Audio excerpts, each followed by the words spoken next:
Hello, everyone. My name is Frances, and I'm 25 years old. 3 years ago, I had the joy of marrying the love of my life. Everything was progressing wonderfully, even though my husband is Spanish, and we initially faced the typical challenges of a language barrier. Out of deep love for him, I decided to secretly start learning Spanish to improve communication with him and his family. My husband, Raymond, and my mother-in-law, Maria, were completely unaware of my efforts to master Spanish. My dedication paid off, and I became quite fluent, confident that I could manage on my own if I ever found myself alone in Spain. You might wonder why I didn't reveal my new skill to my husband. Honestly, I was a bit timid about it. Speaking someone's native language can be daunting, especially when you're with them all the time. However, I realized it was time to break the barrier and start using Spanish with Raymond and Maria to enhance our interactions. Ironically, holding back on speaking Spanish initially turned out to be fortuitous because I stumbled upon some surprising information one day. It unfolded like this. "Hello, Mama. How are you? Thank you for coming over this lovely Sunday afternoon," Raymond greeted his mother. "It's our pleasure, Mom," I added. "Hello, my daughter. How are you? I'm so glad you included me," Maria responded warmly. "You're always wanted and welcome here," I assured her, as she brought Kaiser rolls and brioche for our afternoon tea. "How lovely. Thank you so much," I expressed, inviting her to sit. "The food will be ready soon."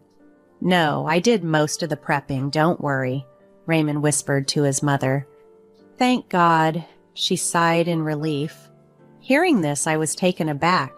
Maria had always praised my cooking, so her relief at not eating my preparations puzzled me. At the moment, I assumed she simply preferred her son's cooking that day, perhaps seeking a taste of nostalgia. However, this incident sparked my curiosity and led to a series of unexpected discoveries. As the conversation unfolded, I overheard Maria whispering, "I hate her cooking. Why did you invite me here instead of taking me to a cafe where we could avoid her food?" "Mom, we agreed to speak English so Frances doesn't feel left out, remember?" Raymond gently reminded her. "Oh, forgive me, my sweet daughter." Maria quickly corrected herself with a smile that didn't quite reach her eyes. "I was just saying that the food looks so good. I was surprised to learn it was my son who made it."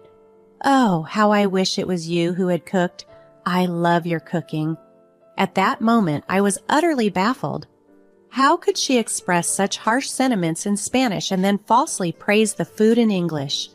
Doubting my translation abilities, I decided to implement a plan to confirm my suspicions. "Please don't feel obliged to switch languages on my account. Go ahead and speak Spanish. I'll manage just fine," I encouraged them, hoping to catch more of their true feelings.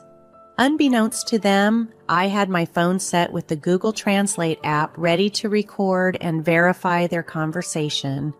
As we all sat down to dine, the discussion that ensued left me reeling. "We need to talk about our plan. The time is almost upon us. It's tomorrow, Raymond. You need to take this seriously," Maria pressed. Using both the app and my growing understanding of Spanish, I confirmed they were indeed plotting something. "Not now, Mom. I said I'll handle it," Raymond replied, visibly annoyed. "Could you please pass the sugar, Frances, darling?" Maria asked, switching to English. "She doesn't know anything about the plan.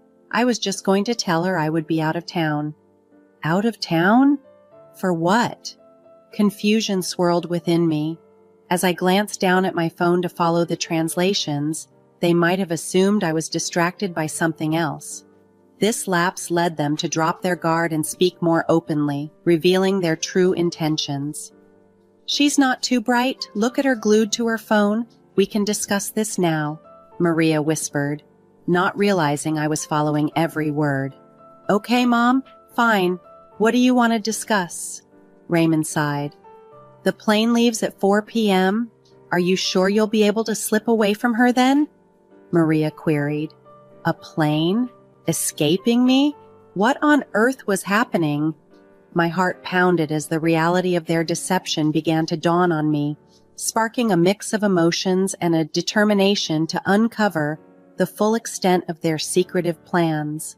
Despite the unsettling revelations, I maintained my composure and pretended not to understand their conversation, aiming to strategically plan my next steps.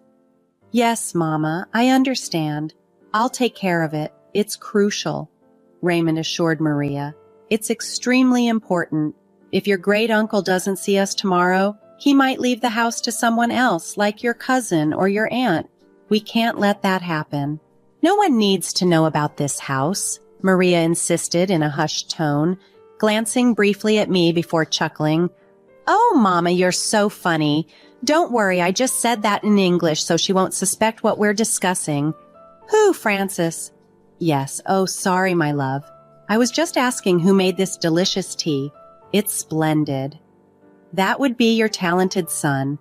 I'm afraid I'm not quite as skilled with these things," I replied, playing along with their facade. "Oh, darling, your cooking is amazing," Maria flattered. Then under her breath to Raymond, she added, "Amazingly terrible, Mom. She will catch on." "She can't catch us. She's too simple to understand," Maria whispered dismissively. "I don't know, Mom. She understands some basics," Raymond cautioned, then turned to me with a probing question. "Francis, how much Spanish do you know?" At this critical juncture, I knew I had to feign ignorance to keep their guards down and continue to witness their true colors. "Oh, I'm still very poor at Spanish. I only know simple phrases, but that's about it," I lied. "That simply won't do, darling. You should learn more Spanish," Maria insisted with a sly smile. "Yes, ma'am, I will," I replied, playing the naive part. "Well, it's a good thing for Raymond and me, as we can talk about you," Maria joked with a mischievous glint in her eye. "I'm just, how do you say, kidding with you, Mascarino. We would never do that to you." "Aren't we doing it right now?" Raymond whispered to Maria, both chuckling at their private joke.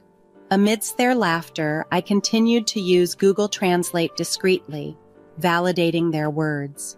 Simultaneously, I cross-referenced their statements using various apps, websites, and forums to ensure what I was hearing was accurate. I confirmed about 85% of their conversation matched with external sources, affirming my initial suspicions. It became clear that they genuinely harbored disdain towards me, mocking me openly while believing I was oblivious. Despite the emotional turmoil caused by their harsh words, I knew I needed to stay focused and continue gathering information. Their next conversation, however, tested my resolve even further. "This house is critically important," Raymond stressed in a hushed tone. "No one else can know about this. If we manage this right, we stand to make a substantial profit. It's a good thing I haven't told my wife about it. I don't want to share the spoils with her." "Everything must go smoothly," Maria agreed. "Your great-uncle Terry mentioned that the first one to contact him about this matter will inherit the mansion. We need to meet him in person before anyone else does. Then we can start remodeling and improving the place." "I can't wait to own that house in Los Angeles," Raymond mused. "It'll be my escape from my life here in New York. Sometimes I can barely stand being around her." "You're still so young. You shouldn't be tied down to someone like her. Come live with me in Los Angeles. You can enjoy your youth with women and booze, have a good time, and settle down later when you're ready," Maria coaxed. "Honestly, Mama, I think you're right," Raymond conceded. Hearing this betrayal shattered me. Tears welled up in my eyes. "Excuse me, is everything okay?" Raymond asked, noticing my distress. "Yes, I just need to grab something from the kitchen," I managed to say, excusing myself to avoid breaking down in front of them. Alone in the kitchen, I paced back and forth, trying to process the cruelty of their words. How could they speak so callously, knowing I was right there? Did they have no shame? As I tried to calm myself, a sudden opportunity presented itself when I spotted Maria's purse on the kitchen counter. Driven by a mix of hurt and determination, I decided to act. I carefully took her phone from her purse. Luckily, it was unlocked. Quickly, I sent Uncle Terry's number to my phone from her WhatsApp and then deleted the message from her device, erasing any trace of my actions. It felt like I was moving on pure instinct, not fully understanding why I did it at the moment, but grateful that I had. Now, with Uncle Terry's contact in my possession, I started to formulate a plan. I wanted to confront these people, to expose their schemes and deceit in a way that would impact them as deeply as they had hurt me. After subtly retrieving Maria's phone and securing Uncle Terry's contact, I returned to the dining room where the gathering continued, seemingly unabated by my brief absence. The conversation hadn't strayed far from their secret plans. "So, we leave for our vacation tomorrow," Raymond announced, sounding pleased. "I think it's well-deserved given all the hard work we've been putting in." "I second that. We deserve this break," Maria agreed, then turned to me with a smile. "Is everything okay, dear?" "Yes, honey, we were just discussing the weather and how perfect it is for a getaway. Would you like to do something like that?" Raymond asked, seemingly innocuous. "Maybe not today, Raymond," I replied casually, keen to see their reaction. "Oh, okay. When would you like to go then?" "Maybe tomorrow," I suggested nonchalantly, watching them closely. Both Maria and Raymond tensed slightly, a reaction I was now attuned to look for. "I don't think tomorrow would be possible," I continued, fabricating an excuse. "I asked Raymond to help me with some chores around the house." "Oh, what things? Why is she asking so many questions?" Maria muttered under her breath. "Just moving things around," I said, trying to sound vague yet interested. "I can help also if you like," Maria offered, though her tone was forced. "That won't be necessary," I dismissed quickly. "See how nosy she is being? I don't like it one bit. You see why you have to leave this place," Maria whispered to Raymond, not realizing I could understand every word. "Don't worry, Mama, I've got this handled," Raymond assured her. Despite the stings of their words, I maintained my composure, smiling through the discomfort. I was still recording their conversation, capturing every detail until the very end.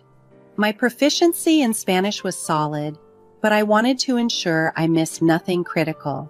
That night, I excused myself to the office under the pretense of needing to work. There, I replayed the audio I had recorded. My concerns about misunderstanding their Spanish were quickly dispelled.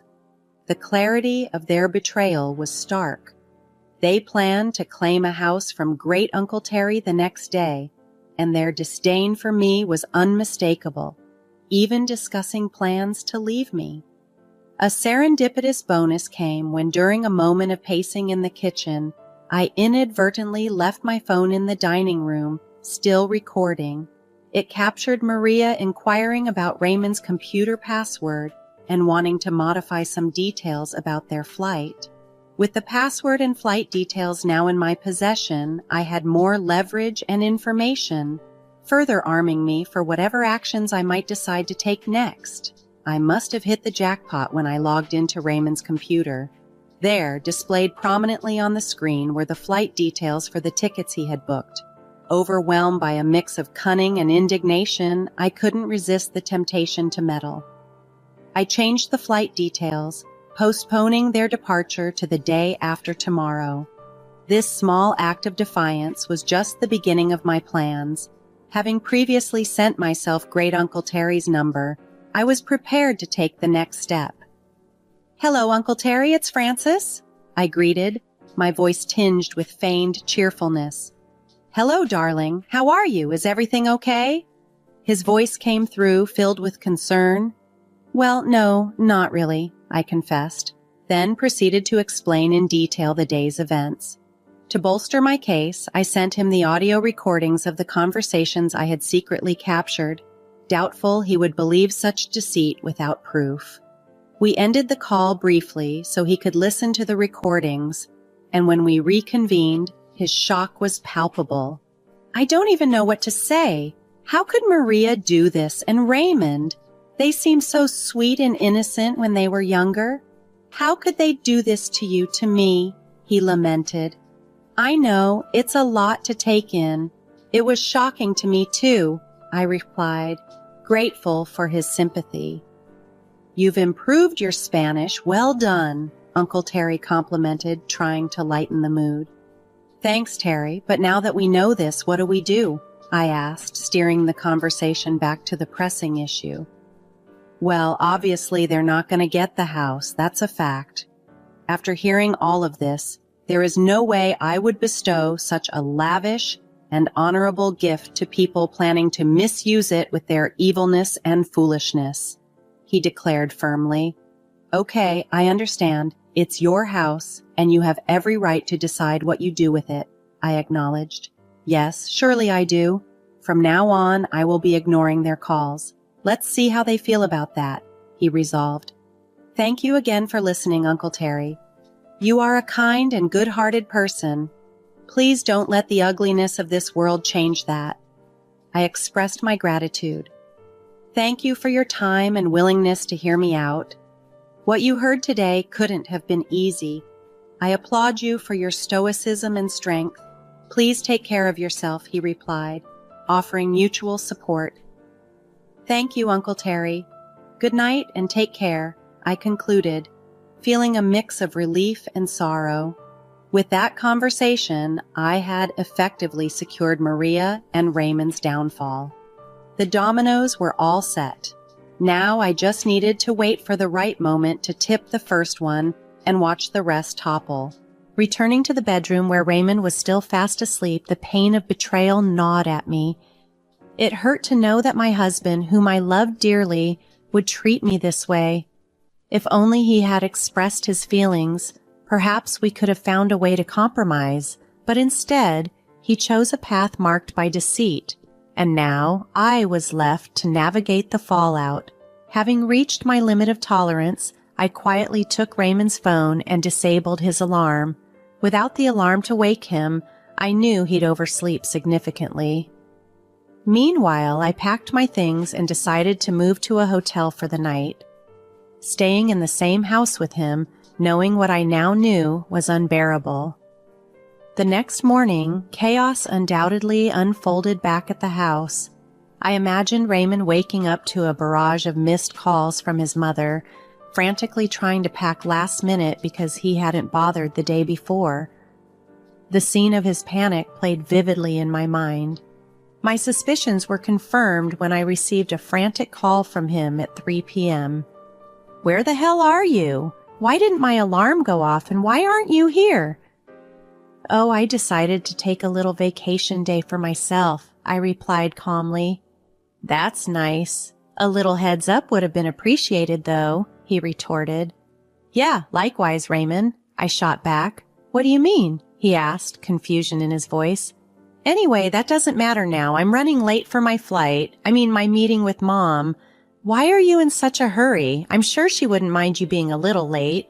You don't understand. Anyway, it's fine. I won't be home tonight and tomorrow night. I've got a lot I need to do. See you later, he said hurriedly before hanging up. In his rush, he hadn't checked his flight details, which I had altered to depart the next day. Through the Find My iPhone app, I saw that he made his way to the airport. I could only imagine him rushing out, barely making it in time for his flight, only to find out at the airport that it had been rescheduled. I pictured him, frantic and confused, pacing up and down the terminal. Then, unexpectedly, I received a call from Maria. Hell you! What have you done? What do you mean, Maria? Drop the act. I know you tampered with our flight. If by tampered you mean changed the date, then yes, that's exactly what I did, I confessed.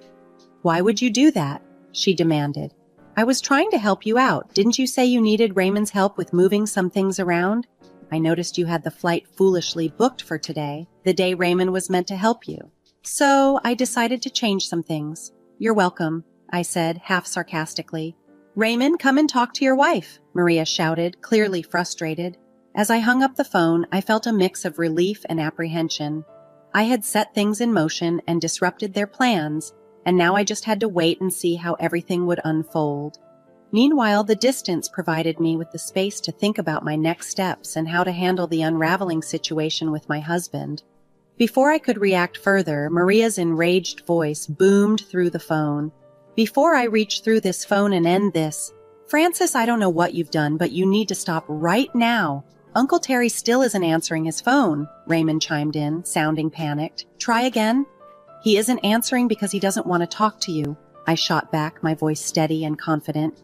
You can understand us? Every last word? Maria's tone mixed disbelief with fear.